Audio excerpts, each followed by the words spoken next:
Hello, my name is Mark. I'm here in order to talk about my topic, human trafficking through the internet.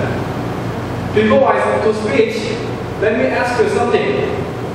Every day, how often do you use the internet? Every day, always. As you can see, we always use the internet, right? Of course, it is helpful for everybody because we can use internet shopping mall and we can research some information through the internet. And the most inconvenient thing is we can talk with our friends through the internet. However, imagine that somebody wants to have a sex relationship with you. What would you do? Of course, your answer is, I will refuse them, right? However, according to research, over 62% of teenagers have experienced human trafficking through the internet. Not only teenagers, but also others have experienced as well. And the research reported that because of reception, it is hard to get a job. And a lot of people lose their jobs. Therefore, they have no choice but to be prostitutes. Thus, many people who manage internet human trafficking through the internet take advantage of that. So, you might be wondering what internet human trafficking is, right? Firstly, let me talk about it.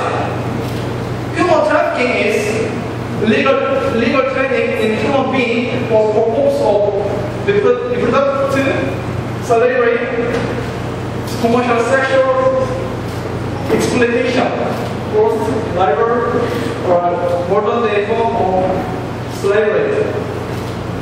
If it is converted into Philippine money, sexual predators will probably pay about 4,000 pesos to 12,000 pesos.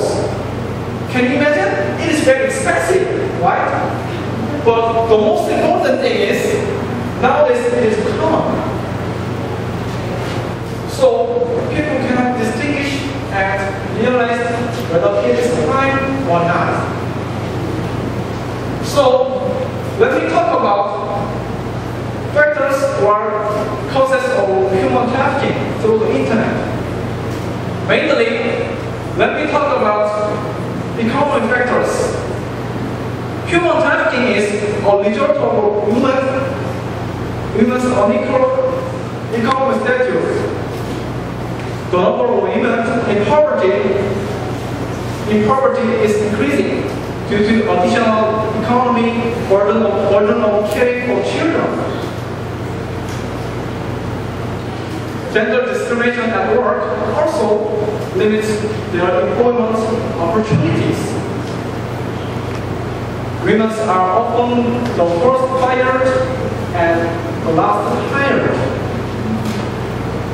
As a result, a lot of women look for work abroad, and it makes them particularly vulnerable to abuse. Okay. Secondly, let me talk about government policies. Trafficking in women persists in part due to the fact that many national governments neither prevent or control this problem. Government policy might actually facilitate trafficking, and corrupt government officials may be involved in trafficking process. Lastly, let me talk about anonymity. It is difficult to find them because they use private chatting. So we don't know what they talk about. And also, they don't expose their names, jobs, ages, or even their faces. So they don't care about doing illegal actions. Okay. Finally, you might be wondering how we can solve this problem.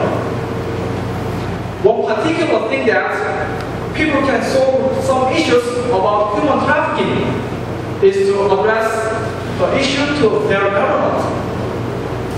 Government should make new policies such as authentic identification technology. One way is to have a national identification card which would verify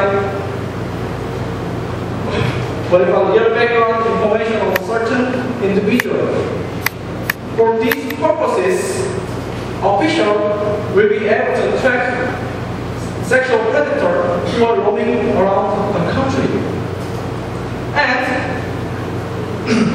And those ID systems have been developed and fully used by Rustam, and would be a great benefit to Philippines.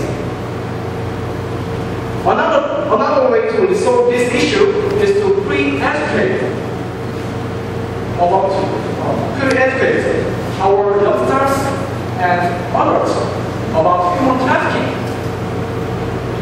After that, they will know how dangerous it is, right? And in conclusion, as far as I'm concerned, human trafficking is an inconvenient truth. Governments are working 24/7 to alleviate this critical issue.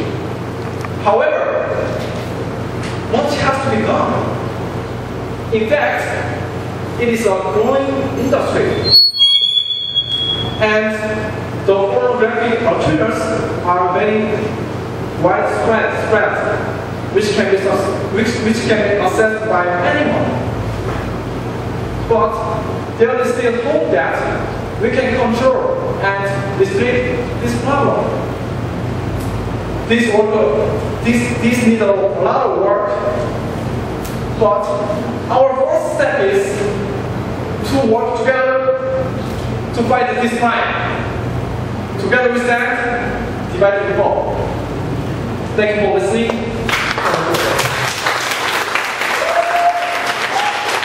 Thank you, Mark. Indeed.